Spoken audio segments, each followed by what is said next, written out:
আর কত, মানে লিটারেলি আর কত ক্রিটিসিজম করবা তোমরা? আর আমার মনে হয় যে গড ডিবেট কেন এক্সিস্ট করে আমি তাও বুঝি না ভাই। একজন 40 বছর বয়সের একজন বাইসাইকেল কিক দিতেছে, 40, লিটারেলি 40 বছর বয়স।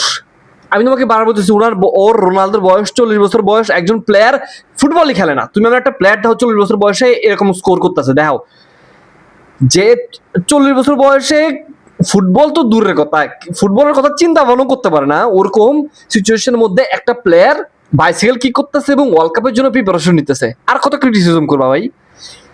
আজকের পরে থেকে কোনো গড ডিবেট হবে না, আজকের পর থেকে কোনো মেসি রোনালদো ডিবেট হবে না, আজকের পর থেকে কোনো রকম ক্রিটিসিজম হবে না ভাই। আমি আজকে থেকে বলে দিই যে রোনালদো ইজ রোনালদো ভাই। রোনালদো প্রাইম টাইমে যেরকম রোনালদো, প্রাইম টাইম ছাড়াও রোনালদো।